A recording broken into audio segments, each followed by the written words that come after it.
Saúdo os irmãos com a paz do Senhor. Ainda de pé, irmãos, abra sua Bíblia em João, capítulo de número 13, versículo de número 21 até o versículo de número 30.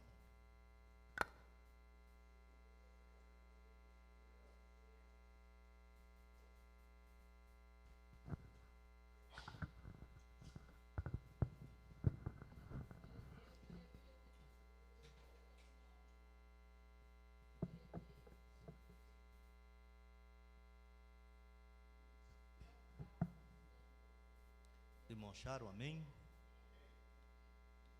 Vamos ler. Capítulo de número 13, versículo de número 21 até o versículo de número 30. Tendo Jesus dito isso, turbou-se em espírito e afirmou, dizendo: na verdade, eu vos digo que um de vós há de me trair. Então os discípulos, olhando uns para os outros, sem saber de quem ele falava. Ora, um dos seus discípulos, aquele a quem Jesus amava, estava reclinado no peito de Jesus. Então Simão Pedro fez um sinal a este, para que perguntasse quem era aquele a quem ele falava. E inclinando-se ele sobre o peito de Jesus, disse-lhe: Senhor, quem é? Jesus respondeu: é aquele em que eu der um bocado molhado. E molhando o bocado, deu a Judas Iscariotes, filho de Simão. E após o bocado, entrou nele Satanás, e disse-lhe Jesus: o que faz-o depressa. E nenhum dos que estavam assentados à mesa compreendeu a que propósito lhe dissera isto. Porque, como Judas tinha uma bolsa, pensavam alguns que Jesus lhe tinha dito: compra o que nos é necessário para a festa, ou que desse alguma coisa aos pobres. E tendo Judas tomado o bocado, saiu logo, e já era noite. Amém. Os irmãos podeis assentar.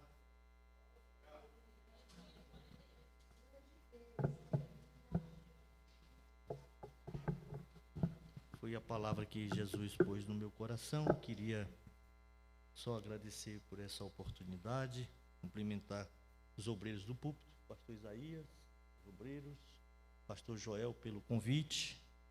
E nós se deslocamos ali da congregação para estar cooperando aqui com os irmãos, né? E coisa boa é porque eu me sinto em casa e também moro perto de casa. Minha casa é logo aqui perto, né? Então não preciso pegar avião, nem helicóptero. Eu vim andando e volto andando, que é bem... Eu marquei aqui no relógio, deu 2 minutos e meio da minha casa para cá. Até pensei que eu vim congregar aqui com os irmãos, que é mais perto. Lá onde eu estou é um pouco mais longe. Meus amados, Jesus pôs uma palavra no meu coração para falar aos irmãos. E é uma palavra que está relacionada com a ceia. E aqui foi um pouco antes de alguns acontecimentos. Os irmãos sabem que se nós fizermos uma narrativa, nós vamos ver que a maior igreja que já existiu foi o céu, né, irmão? O céu foi a maior igreja que já teve. E o maior pastor foi Deus. E os melhores obreiros que já teve foram os anjos, né? Mas mesmo assim alguém achou de se rebelar lá dentro do céu e ainda levou consigo a terça parte dos anjos, né? E Jesus teve um ministério também difícil, né? Jesus discipulou e ensinou durante 3 anos 12 discípulos e acabou com 11 incrédulos e 1 traidor. E aqui no capítulo de número 13, do versículo 21 ao 30, fala um episódio que eles estavam à mesa para participar desse momento, que foi as 2 ordenanças que Jesus deixou, né? Foi o batismo e a ceia do Senhor. E nós vemos aqui um discípulo que se perdeu. No capítulo 17, posteriormente, quando Jesus fala que Jesus vai orar, Jesus ora e também apresenta os 12 e diz que nenhum se perdeu, a não ser o filho da perdição, né, por vontade própria, por querer próprio.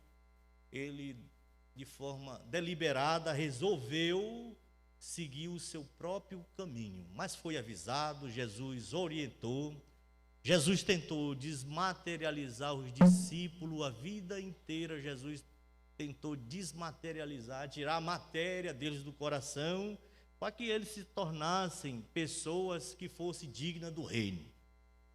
Mas, quando nós olhamos para o mundo, nós podemos observar que houve homens que foram tiranos, né? Nós podemos citar vários nomes, como Ivan o Terrível, que matou 70 mil pessoas em uma semana, o imperador romano, né? Idi Amin Dada, que até o final do seu governo, mais de 300 mil pessoas haviam sido mortas. Nós temos homens como Hitler, que matou mais de 6 milhões de judeus, isso fora ciganos e políticos. A história nos registra nome de homens que vão ficar para sempre marcados nos registros da história da humanidade, porque levaram uma vida de maldade e de perversidade.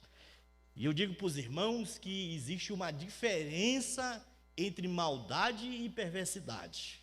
A maldade é elemento do ser. Todos nós temos um mal, né? Spurgeon, que foi do começo do século XIX, né, ele vai dizer que em todos, mesmo sendo cristão, tem uma pazinha negra de maldade no coração, né? E todos estão envolvidos com o mal. E o que é perversidade? Perversidade, eu me lembro quando eu estava aprendendo a nadar, eu nasci na beira do rio Itapecuru, lá no Maranhão, e eu tinha um amigo que disse assim: Benê, eu vou te ensinar a nadar. Aí eu disse: tá bom, vamos lá.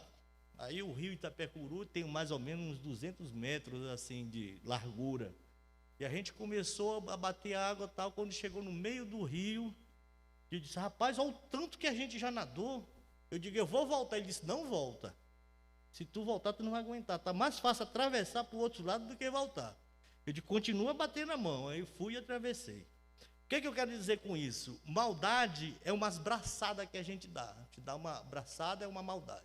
Dá uma outra braçada é uma maldade. Mas perversidade são a soma das maldades. E chega a um ponto que a gente não consegue mais voltar. Então nós, de forma deliberada, nos tornamos perversos. E aqui tem um exemplo de um discípulo, que esses homens, apesar de terem, que eu citei, né, que mataram, que foram marcados pela história por perversidade, por maldade que eles fizeram, apesar de sendo maus, eles não estão em um grau superior aos traidores. Os traidores estão sentados numa cadeira de malignidade superior. É tanto que Judas, até hoje, é lembrado como aquele que traiu Jesus. Você já imaginou a história todinha ser escrita, trazendo o nome de um personagem que era traidor? E interessante que todos os outros discípulos eram da Galileia, né? Judas era da Judeia. Portanto, na escolha de Jesus, na ótica humana, Judas era o melhor discípulo que Jesus tinha, por incrível que pareça, né? Sabia ler, escrever, falava bem, falava grego, falava hebraico. Os outros não, era mais contador de história, aumentador, né? Às vezes mentiroso, oscilador, né? Como Pedro oscilava, né? Pedro assim: Senhor, de maneira nenhuma. Você viu um episódio logo antes, você vai ver Pedro dizer assim: Senhor, nada disso vai te acontecer. Aí Jesus disse: antes que o galo cante, tu me negarás 2 vezes, tu me negarás 3 vezes. Jesus vai mostrar para eles que eles ainda não estavam preparados. Jesus vai ter com eles à noite. Quando estava no Getsemane, eles estavam lá tristes, né? Dormindo. A tristeza foi tão grande que eles dormiram. Você sabe que as pessoas entram em depressão por causa disso, né?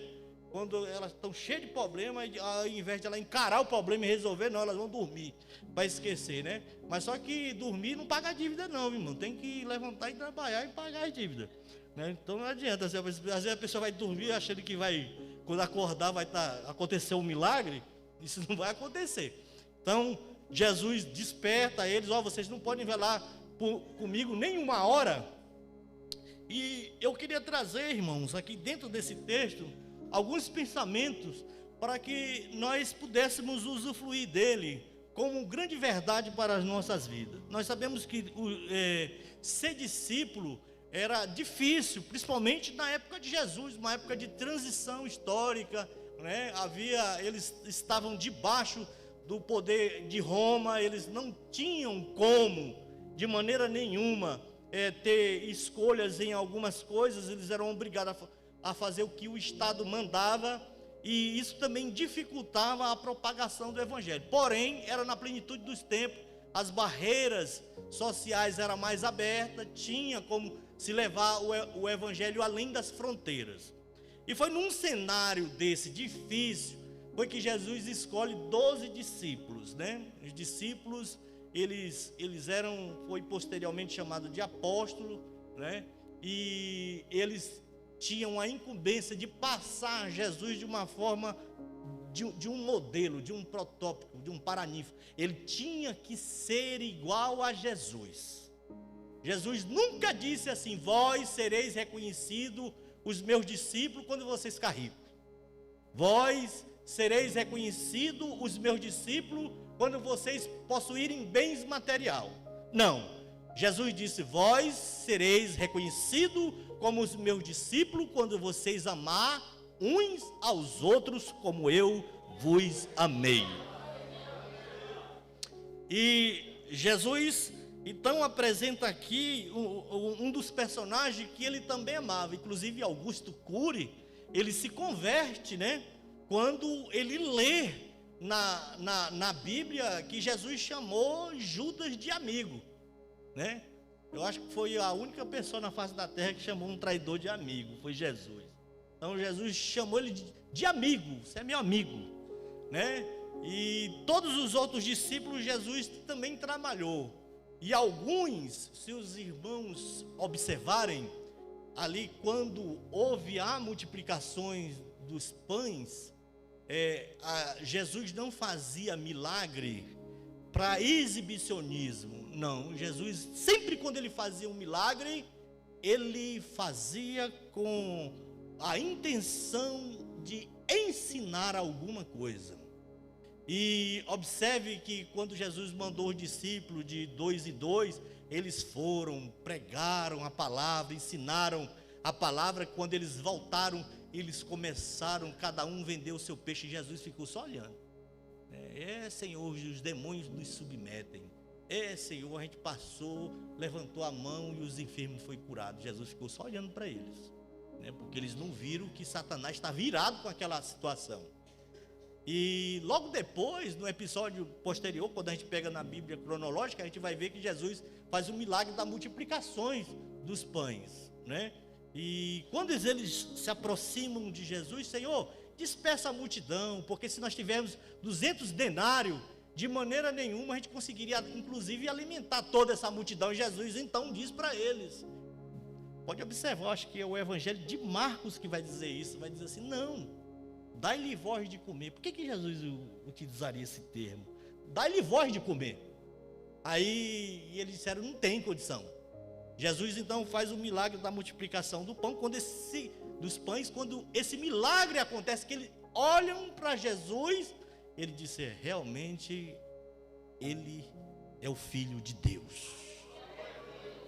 Toda a honra, toda a glória, todo louvor, toda a exaltação seja dado a ele, somente a ele. Mas Judas, irmãos, aqui ele nos apresenta traços no seu caráter que nós podemos tirar uma pequena reflexão nesta noite. Deus possa falar em cada coração. E uma das primeiras coisas que eu vejo na vida de Judas é que, às vezes, irmãos, as nossas ações podem até ser boas, mas as intenções do coração podem ser mal. Ações boas com intenção de maldade. Olha só, irmão. Judas, ele fazia tão boas ações. Observe o texto que nós lemos. Vamos pelo texto. O versículo 29. Porque como Judas tinha na bolsa, pensava... Quem que pensava?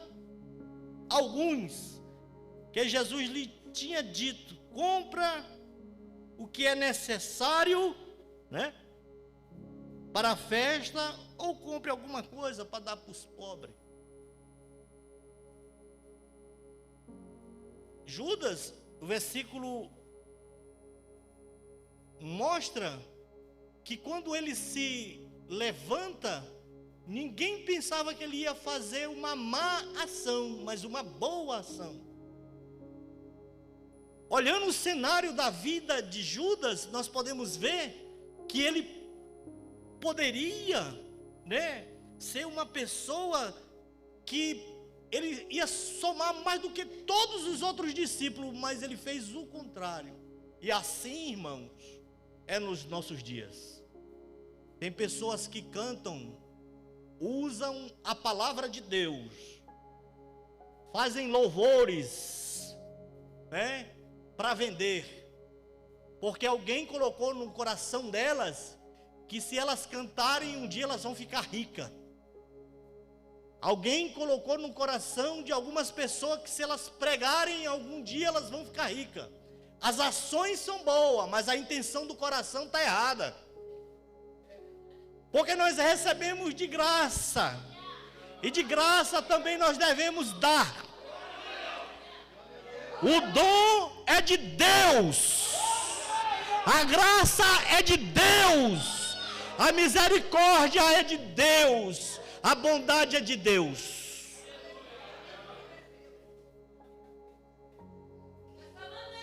Tem gente que acorda triste, né?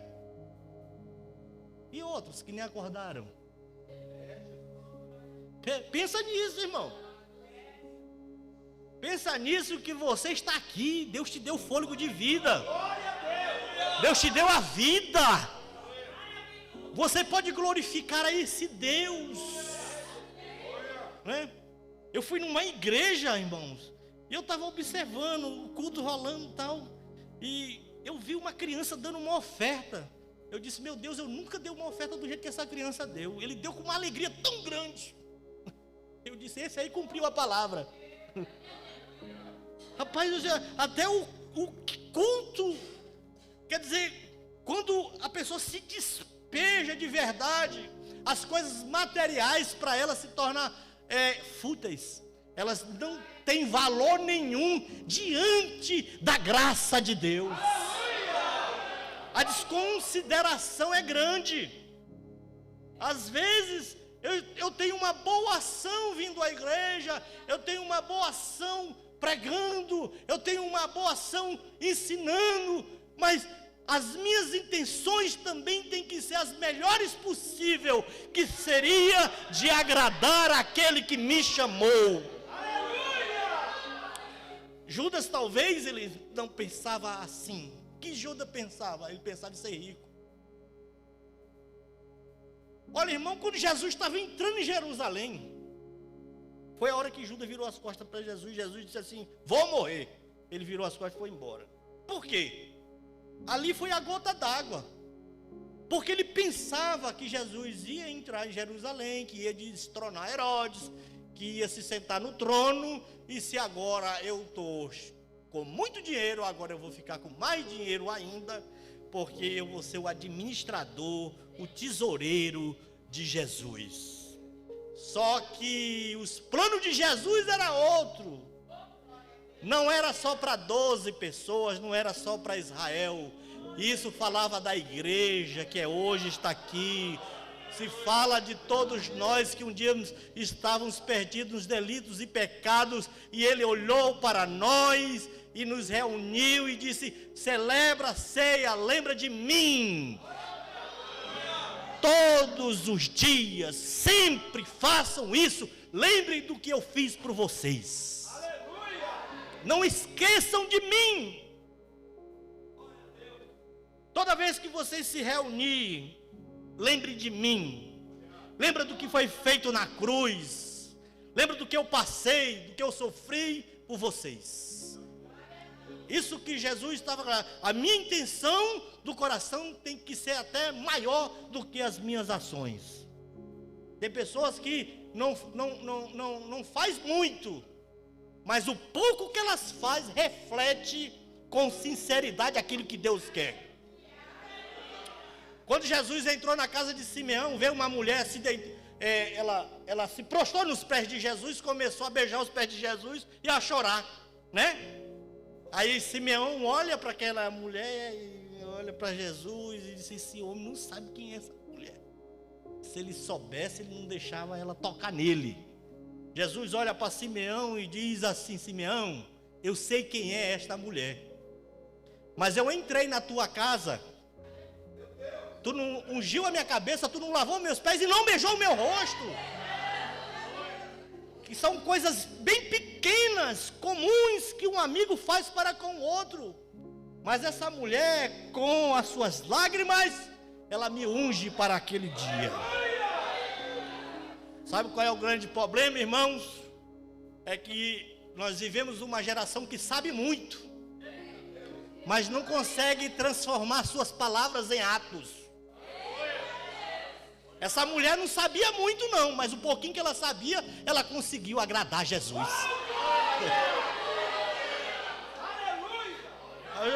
Sabemos demais, mas não praticamos o que Ele nos ensinou, né?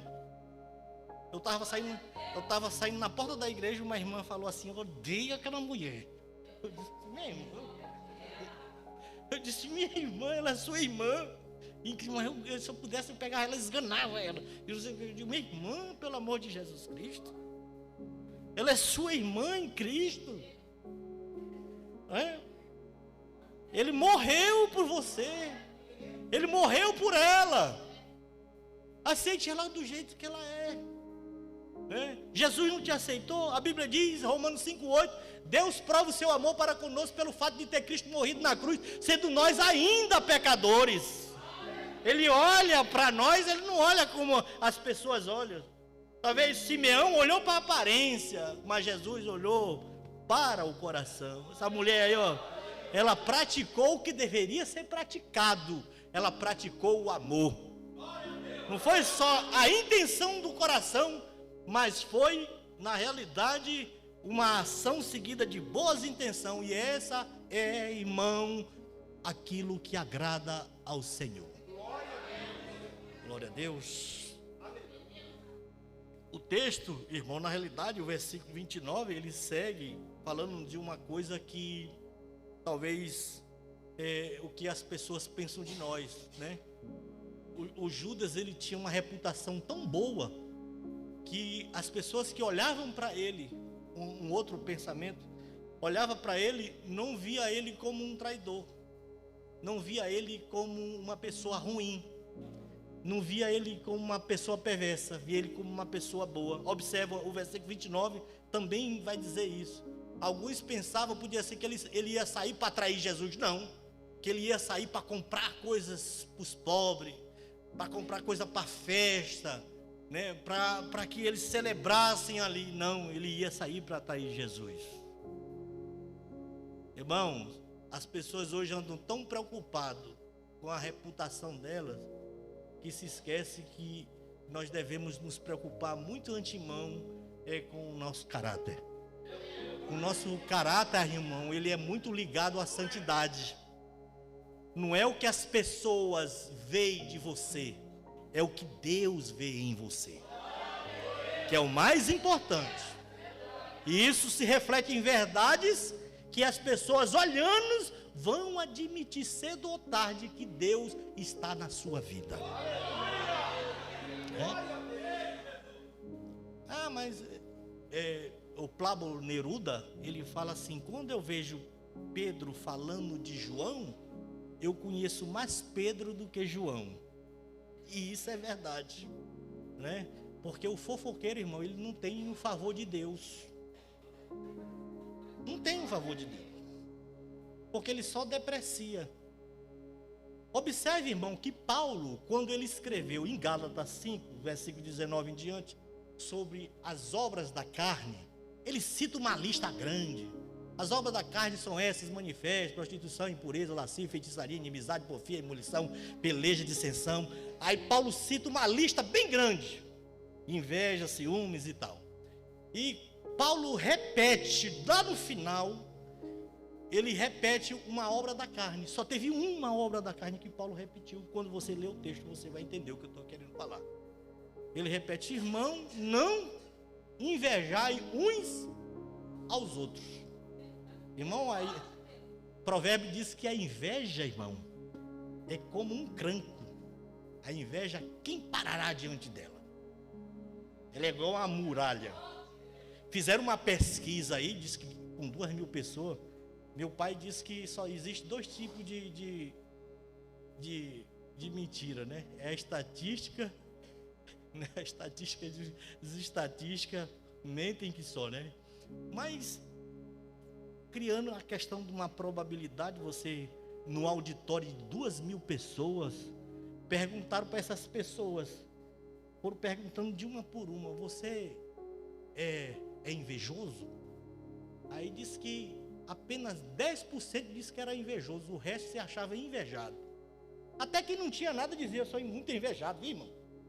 Eu disse: rapaz, nós estamos com um problema sério de identidade no Brasil, viu, irmão? Ninguém é invejoso, só se sente invejado. Ô, rapaz, eu sou, né? Não tem nada, mas olha, eu não sei, que eu acho que eu estou com na minha terra chama de quebrante, aqui deve ser olho gordo.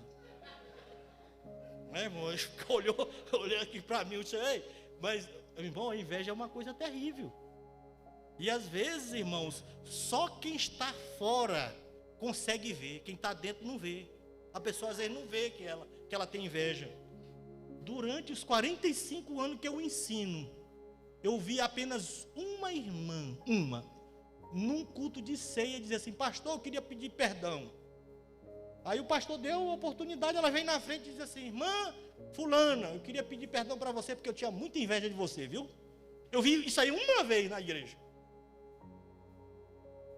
Porque o invejoso, ele não consegue se ver. Judas não conseguiria ver isso, né? Porque o invejoso, ele tem característica nata. Por exemplo, o invejoso, ele vê, ele sente tristeza diante do sucesso de alguém. O negócio é tão terrível que quando ele sente uma tristeza diante do sucesso de alguém, ao mesmo tempo ele fica feliz quando alguém entra em derrota. Olha só, uma vez eu estava na Praça 11 e o irmão falou assim: aconteceu isso com fulano de tal. O irmão falou até em língua estranha. O coração cheio de inveja. E fora de dizer, irmão, que a língua do invejoso é como uma metralhadora, ele atira para tudo quanto é lado.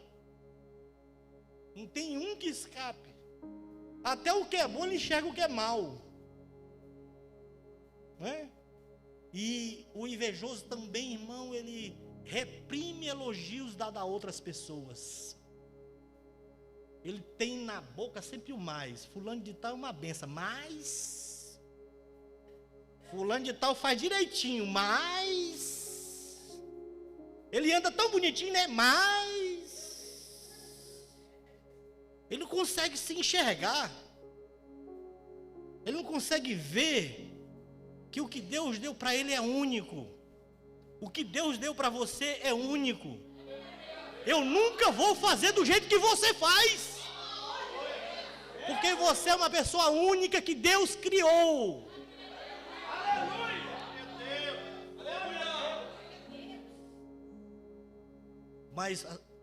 Mas Judas tinha uma reputação boa, mas um caráter ruim. Lutero diz que o caráter é como a árvore, e a reputação é como a sombra. As pessoas podem pisar na sua sombra, mas o seu caráter está guardado na mão de Deus. Deus que conhece você. Se preocupe com aquilo que Deus está pensando de você. Pare de se preocupar com aquilo que os outros falam. Deus está te vendo. É Deus que cuida de você. Talvez Judas não pensasse assim. Ele não tinha esse raciocínio. Mas ter Deus na vida é isso. Jesus fez as coisas direitinho. Jesus pagou os impostos dele, andava direito com o Estado. O que Jesus pregou foi contra o sistema religioso da sua época. Mas Jesus, ele andou direito. E mesmo assim falaram de Jesus. Veio João, não comia nada, chamaram ele de lunático. Aí veio esse aí, come e bebe com os pecadores, chamaram ele de glutão e beberrão. E Jesus nunca deixou de pregar. Jesus nunca deixou de ensinar. Jesus sempre disse: eu vim para fazer a vontade do meu Pai. Glória a Deus. Eu vim fazer a vontade do meu Pai. Eu estou aqui para fazer a vontade do meu Pai. Eu vou fazer a vontade do meu Pai. Mas alguém gritou no meio da multidão: bem-aventurados foram os seios que te amamentaram. Jesus diz: antes, bem-aventurado aqueles que ouvem e guardam as minhas palavras. Esses são bem-aventurados. Não adianta eu ter uma reputação boa e um caráter ruim. Todo mundo fala bem de mim. Olha, tá vendo Judas, vai se levantar. Olha, ele vai ajudar alguém. Olha só, ninguém pensou maldade dele. Os discípulos, ninguém apontou, muito pelo contrário. Os discípulos ficaram perguntando um para outro: será quem é? Pergunta aí, ó, João aí que está perto dele, manda perguntar. Pergunta aí, vê quem é. Olha só, ninguém apontou ele. A reputação dele era ilibada. Todo mundo falava bem dele. Por isso que naquele dia, irmão, nós vamos ter uma grande surpresa. Aquilo que as pessoas pregam e falam por aí é verdade. Quando a gente chegar lá, muitos do que a gente pensa que vai estar lá, não vai estar. Porque todo mundo pensavam bem, por isso as pessoas se preocupam tanto com o que estão falando dela. Ixi, olha lá, fulano de tal. Você sabe quem você é, o que você faz, o seu sacrifício, de madrugada quando você levanta, que você está orando, que você está buscando, que você está lendo a palavra de Deus, que você está jejuando. Você não precisa falar para ninguém. Até as suas orações, Jesus falou no particular: entra no teu quarto, fecha a tua porta, e teu Pai que te vê em secreto te recompensará. Aí conclui o texto: ele te recompensará publicamente.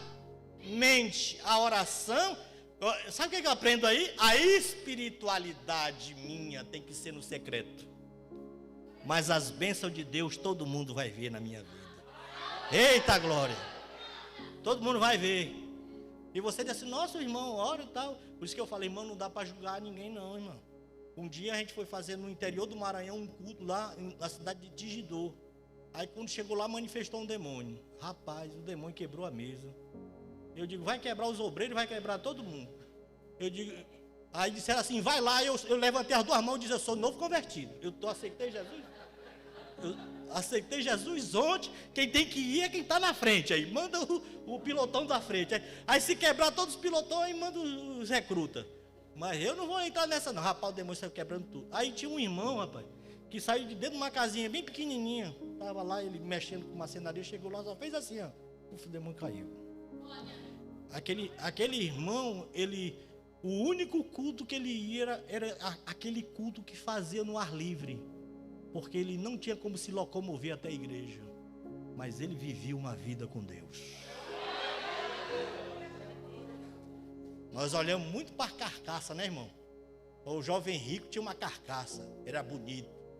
obedecia todos os mandamentos. Quando chegou na frente de Jesus, leia no livro de Marcos. Marcos detalha isso. Ele diz, tudo isso eu tenho feito. Tu tem observado os mandamentos? Tem. Não matarás, não furtarás, não adulterarás, não levantarás falso testemunho. Tu tem observado desde a minha infância. A Bíblia diz que Jesus olhou para ele e o amou. Está lá em Marcos. Marcos diz que Jesus ficou feliz e o amou. Mas faltava uma coisa nele. Porque Jesus é um clínico espiritual. Ele olha dentro da alma. Se faltar alguma coisa, que Tiago está dizendo, se quebrardes um dos mandamentos, é culpado da lei toda. E qual era a lei que ele quebrou? A lei do amor, do apego às coisas. Você pode ser rico, você pode possuir bem, mas os bens não podem te possuir. Faltou um pregador aqui na igreja do Braz, irmão. Ele ia pregar, ele ligou para mim. Aí ele disse assim, pastor, dá para você ir no meu lugar, porque o meu carro quebrou e você mora aí perto, vai lá, é uma festividade com as irmãs. Quando eu cheguei, ele disse, mas meu amigo, você me manda para uma festividade, não me diz nem qual é o tema. Não, mas chega lá, Deus vai desenrolar o rolo. Eu disse, rapaz, pelo amor de Deus, tu me meteu, foi em um rolo, foi grande. Aí quando eu cheguei lá, irmão, 1 Coríntios, capítulo de número 13, versículo do número 1 até o último versículo, né? Falava só sobre o amor. Aí eu disse, vou falar do amor. E falar do amor é bom, né, irmão? Falei do amor e tal. E foi aquela coisa de... E sempre dizendo, não te apegue em nada. Ame a Deus e tal. A mensagem todinha decorreu sobre isso. Aí quando foi no final do culto, roubaram um carro na porta da igreja. E era de uma irmã. Para completar, irmão, a irmã gritando na porta da igreja. O meu carro era tudo para mim. Eu digo, meu Deus, eu acabei de pregar. Eu acabei de dizer, não te apegue com essas coisas. E a pessoa diz, eu estou apegado, isso aqui eu não largo. Né? Você lê o livro Adab Tozer, 5 votos para alcançar poder espiritual. Ele cita lá que tem crianças que, até a criança quando nasce, já nasce com a mão fechada. Tudo é meu, vim para cá para conquistar tudo. Aquele negócio dentro de mim, aquela coisa... Tudo é meu, tudo, aquela ganância, era o que tinha no coração de Judas. O caráter de Judas era marcado por uma ganância, pelo dinheiro, pela possessão das coisas, e se perdeu. Jesus disse, nenhum se perdeu a não ser o filho da perdição. E a última coisa, os projetos de uma pessoa ambiciosa pode às vezes inutilizar os seus ideais, e isso é fato, irmãos. Por que, igreja? Porque veja, às vezes nós temos um projeto na nossa vida. Qual é o seu projeto? Você tem uma coisa na sua mente, o pastor tem uma coisa na mente dele, ele quer ver uma igreja crescer, uma igreja frutífera. São projetos, né? Só que esses projetos que nós deliberamos para Deus, enviamos para Deus, temos de Deus, Ele conhece todos. Mas esses projetos não podem inutilizar aquilo que eu sou, os meus ideais, a minha imagem. Por quê? Porque a minha imagem tem que ser a imagem refletida de Cristo. Filipe disse assim, Senhor, mostra-nos o Pai, e isso nos basta. E Jesus disse, há tanto tempo que eu estou convosco e ainda não me conheces, Filipe? Quem vê a mim, vê o Pai. Você não precisa agora dizer que quer ver Deus. Não, olhando para Jesus, eu já vejo Deus. A imagem, o caráter de Deus estava gravado em Jesus. Então ele supriu em plenitude tudo aquilo que nós precisávamos para ser cristão. E ele derramou sobre nós. Olha que coisa bonita. Nós somos falhos, nós somos pecadores. Olha na sua Bíblia aí, capítulo 13, veja aí, o versículo 1. 13, versículo 1.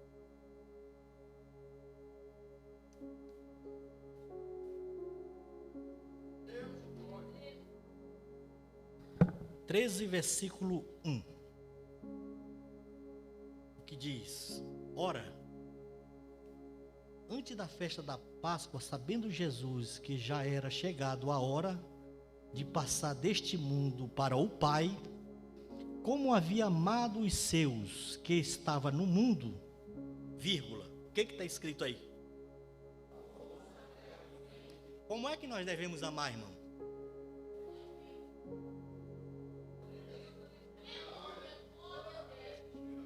Como é que Jesus te ensinou a amar? Só quando as coisas estão bem? E quando vai mal, devemos amar também? Quando os filhos erram com os pais, tenho que amá-los? O marido errou, tem que amá-los do mesmo jeito? A mulher errou, tem que amar do mesmo jeito? Então, não é só nos momentos que dá tudo certo, nos momentos que está dando errado, nos momentos de conflito, nos momentos de dificuldade, aprenda a amar. Ame. Não é como o amor da terra. Eu não estou falando desse amor eros, né? Que é aquele amor, né? E aliás, irmão, que eu te falo, ninguém sabe mais nem o que é isso. Eu procuro até, às vezes, não procurar ler muito, porque às vezes a gente fica até doido, porque vai perdendo até a noção do tempo, né? Mas veja bem, assim, quando uma pessoa ama, tem o amor, a amizade e a paixão. Não é isso que ele está falando aqui da terra, porque o amor, a amizade é um amor sem atração física. Aliás, a amizade é um amor sem atração física. Amizade, amor sem atração física. Davi amou Jonas. Foi uma amizade somada com amor sem atração física. Agora, o amor seria a amizade com atração física. Agora, a paixão é a pior que tem, que seria atração física sem amizade. Quando um adolescente, um jovem chega para mim e fala assim, estou apaixonado, eu saio até de perto. É tudo loucura. 18 meses, 8 meses já passa, é vapor. Dali passa. Mas o que ele está falando aqui é de algo mais profundo. Ele está dizendo assim, ó, não importa as circunstâncias, eu tenho que amar acima de qualquer coisa, para eu ser chamado de filho de Deus. Você é filho de Deus? Você tem Jesus na sua vida? Então ame. Você sabe por que você está na ceia? Porque você amou o Senhor. Mas saiba de uma coisa, Ele te amou primeiro. Antes que você olhasse, Ele já tinha te amado. Antes de você pensar, Ele já estava te amando. Ele diz, passou toda a festa, acabou toda aquela euforia, mas Ele amou eles até o fim.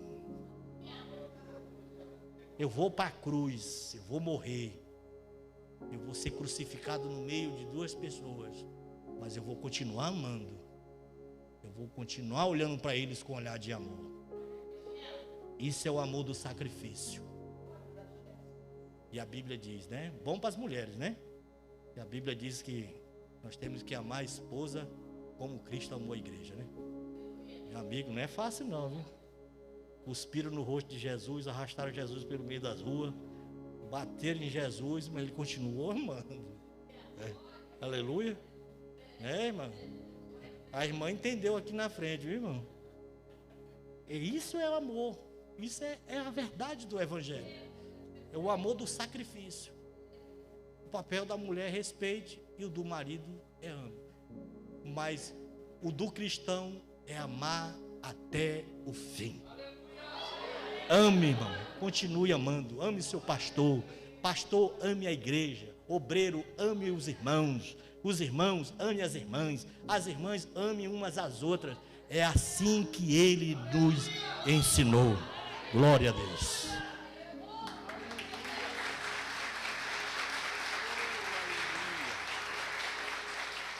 Glória a Deus. Deus é bom. Deus falou conosco hoje. Deus falou conosco hoje. Então você não vai poder dizer que não aprendeu hoje. Essa é a vontade de Deus para conosco. Quero convidar os pastores, os presbíteros, para ocupar aqui o púlpito, para já se preparar, lavar as mãos. Os diáconos vêm aqui à frente, para nós celebrarmos a ceia. Amém? Eu quero informar a igreja com respeito à ceia. Talvez para muitos ou alguns que estão conosco, você possa perguntar: pastor, eu posso participar da ceia? A nossa orientação aqui na igreja, no Ministério Amadora de Deus, é que a ceia é do Senhor, não é nossa. Mas mesmo que seja do Senhor, tem alguns princípios que se faz necessário ponderar. Tomar a ceia é você sentar à mesa, compartilhar da comunhão,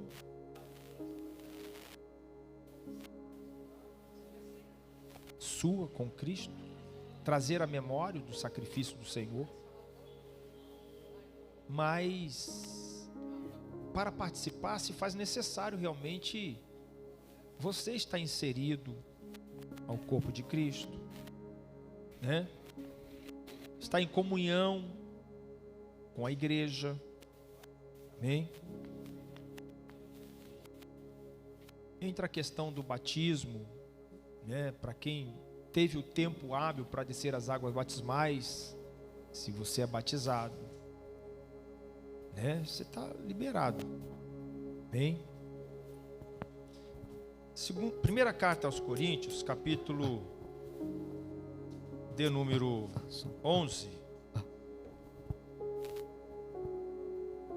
E o verso 23, o apóstolo Paulo, trazendo uma orientação para a igreja, ele vai dizer o seguinte: porque eu recebi do Senhor o que também vos ensinei, que o Senhor Jesus, na noite em que foi traído, tomou o pão, e tendo dado graças, o partiu e disse: tomai e comei, isto é o meu corpo, que é partido por vós, fazei isto em memória de mim. Semelhantemente, também depois de cear, tomou o cálice, dizendo: este cálice é o novo testamento do meu sangue, fazei isto todas as vezes que beberdes em memória de mim.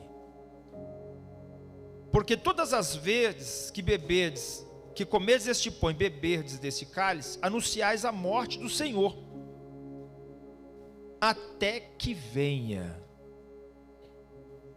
Quem está aguardando a volta de Jesus aqui? Quem crê que Ele vai voltar aqui? Portanto, o apóstolo Paulo continua: portanto, qualquer que comer este pão ou beber o cálice do Senhor indignamente, será culpado do corpo e do sangue de Jesus. Examine-se, pois, o homem a si mesmo, e assim coma deste pão e beba deste cálice. Amém? Examine-se. Fazer um autoexame. É analisar, é avaliar como está a sua vida diante do Senhor. Como estamos vivendo? De que jeito estamos nos portando? Como foi pregada a palavra aqui hoje? Amém? Isso não quer dizer que porque de repente teve uma irmã, eu estava lá no estado do Espírito Santo, nessa época que estávamos na frente do trabalho, aí num culto de Santa Ceia, numa igreja lá no meio da roça, Boa Vista, a irmã,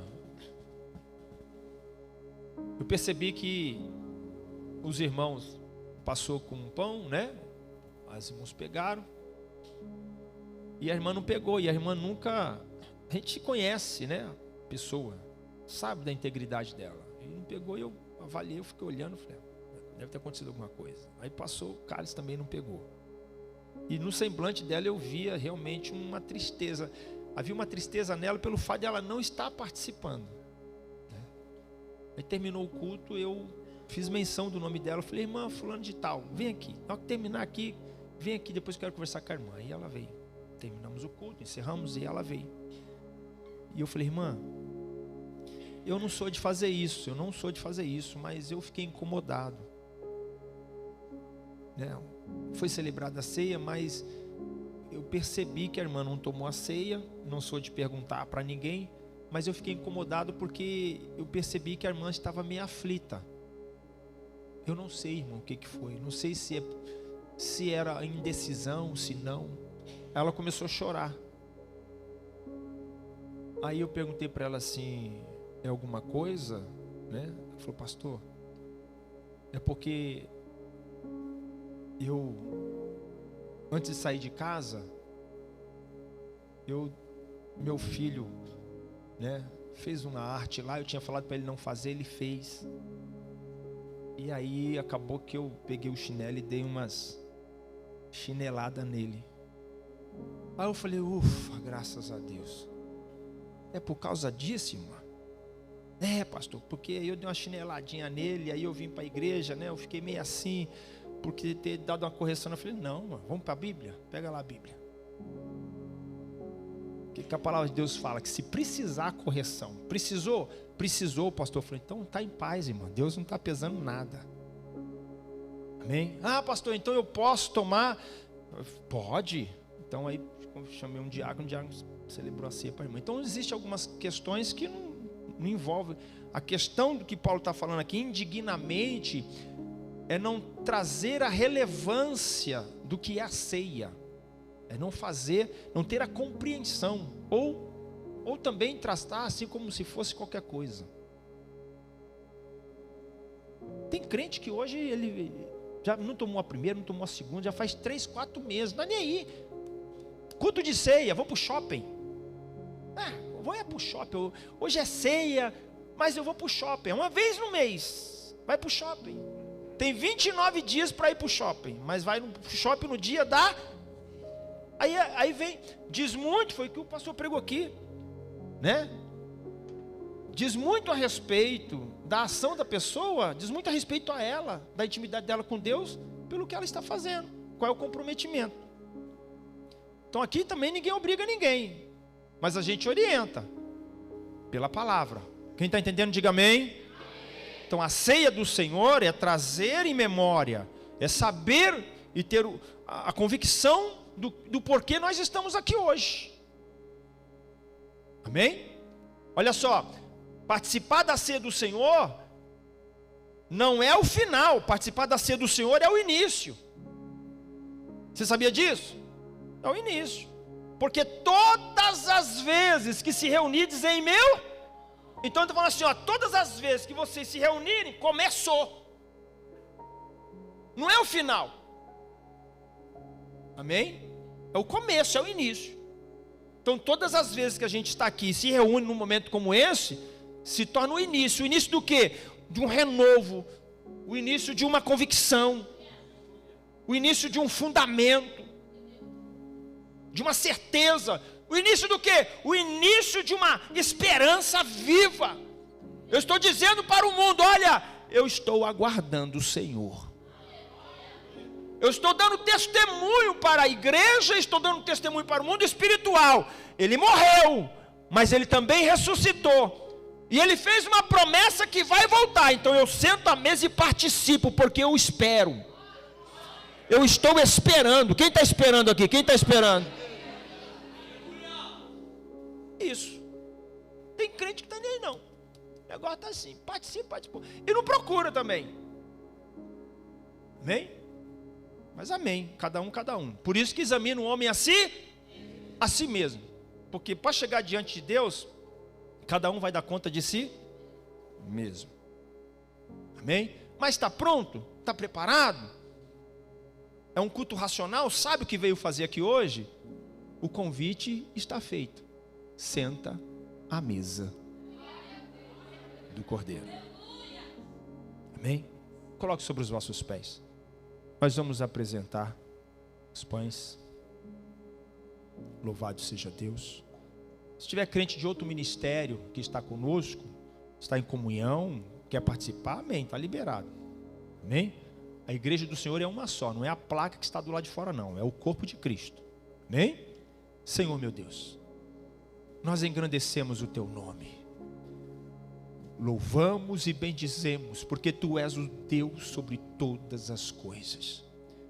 E neste momento, Pai, apresentamos e consagramos este pão,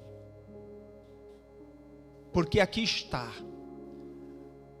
o maior símbolo que podemos afirmar para dentro de nós e também para fora de nós, que nós estamos firmados em uma promessa, em uma viva esperança, porque através do sangue do nosso Senhor Jesus, e através também da entrega dele sobre aquela cruz, ali começou, ali iniciou o que hoje nós estamos fazendo, que é confirmando, meu Deus, confirmando o teu amor, que foi manifestado através do teu Filho amado Jesus Cristo, para que todos aqueles que creiam no teu Filho sejam salvos.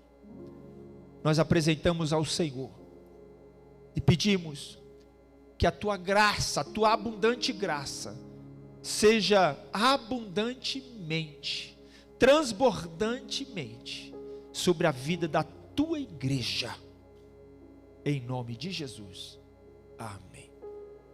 Os obreiros daqui a pouco já vão estar entregando, a banda vai louvar a Deus e a igreja louve a Deus também, amém?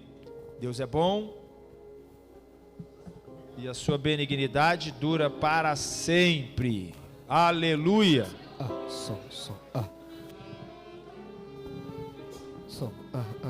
O manjar que nos comprou e agora nos convida a cear com celestial maná que de graça Deus te dá. Vem faminto tua alma saciar. Vem cear, o mestre chama, vem cear. Mesmo hoje tu te podes saciar. Poucos pães multiplicou, água em vinho transformou. Vem faminto a Jesus, vem cear. Eis discípulos a voltar, sem os peixes apanhar, mas Jesus os manda outra vez partir. Ao tornar a praia então, vem o fogo, peixe e pão, e Jesus que os convida a ceia vir. Aleluia! Vem ceiar, o mestre chama, vem ceiar. Mesmo hoje tu te podes saciar.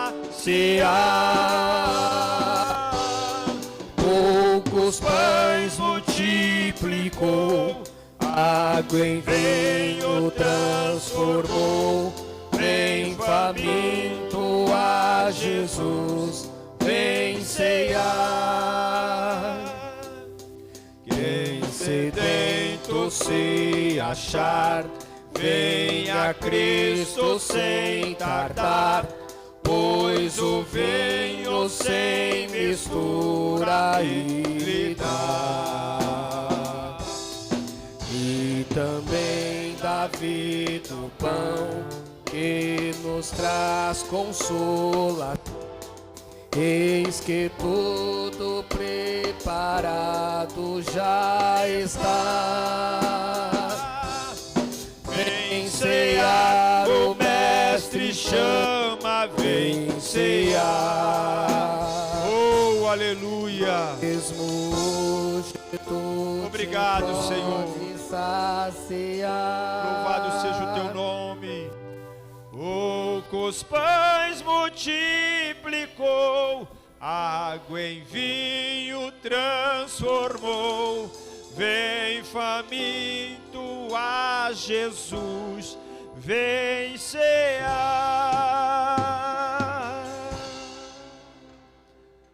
Ficou alguém sem pegar na nave da igreja? Todos pegaram. Evangelho de Mateus, capítulo 26, verso 25. Jesus, tendo pegado o pão, deu graça e disse aos discípulos: comei dele todos, anunciando a minha volta. Podeis comer.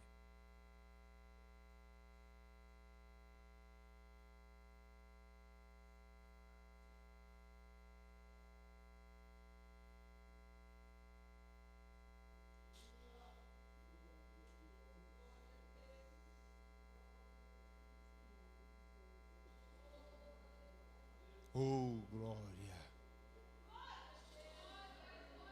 Teiramaçu andar. Oh, aleluia. Teiramaçu rienda. Obrigado, Jesus. Ramarinda lala suridenda. Oh, aleluia! Deus de glória!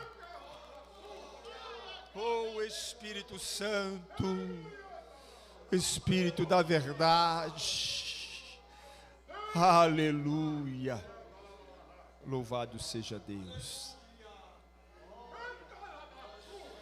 Coloque sobre os vossos pés, estendo as mãos para cá, vamos apresentar o cálice. Os pastores peguem o cálice. Aleluia. Senhor, obrigado, pois a tua palavra nos diz que o Senhor nos amou primeiro. Nós ainda pecadores, inimigos da verdade, o Senhor nos amou incondicionalmente. E o último brado naquele madeiro, Tetelestai, foi o brado da vitória, porque nela nós estamos firmados, e é sobre ela que nós estamos firmados. Ramassurida. Obrigado, Jesus, por ter se revelado a cada um de nós, pois estávamos cegos, perdidos, onde havia uma venda em nossos olhos, que impedíamos de enxergar a tua glória, mas um dia o Senhor se revelou, nos resgatou com mão forte das garras do inimigo, nos purificou com o teu sangue, nos limpou com o teu sangue, e nos trouxe para a tua presença. E nós aqui nesta noite fazemos menção deste teu grande amor. Aleluia! Continue o Espírito de Deus agindo em nós e dentro de nós, em nome de Jesus. Louvado seja Deus. Os diáconos vão passar com o cálice. Pegue e aguarde uns aos outros, amém? Vamos louvar? Dito seja o Cordeiro que na cruz por nós padeceu,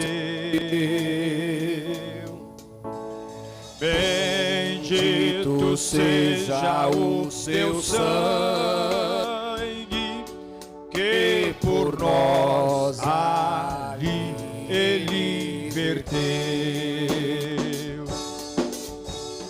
Eis este sangue lavados com roupas que dão salvação, os pecadores remidos que perante seu Deus já estão. Obrigado, Jesus. Alvo mais que a neve,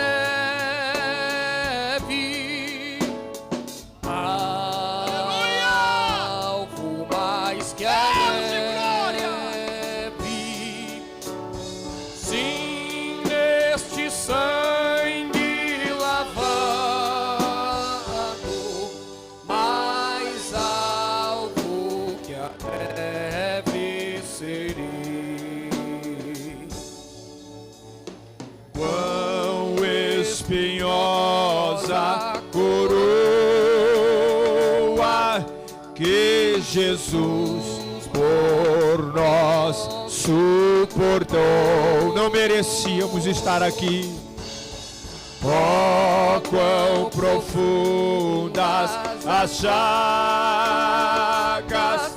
que nos provam quanto Ele amou. Aleluia! Eis nestas chagas pureza para o maior pecador, pois que mais alvo que a neve, o seu sangue nos torna Senhor. Semelhantemente, também depois de cear, tomou o cálice, dizendo: este cálice é o novo testamento do meu sangue. Fazei isto todas as vezes que beberdes em memória de mim. Ficou alguém sem pegar? Todos pegaram. Podeis beber dele todos.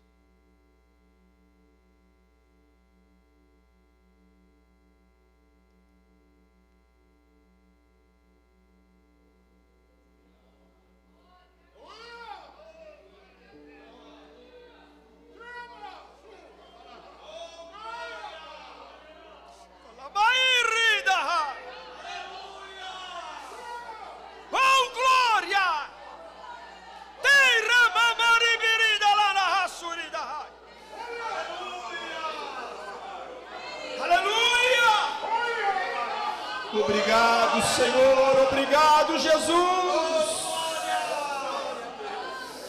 Oh, aleluia. Tu és maravilhoso, Senhor. Tu és maravilhoso, Jesus. Deus é bom.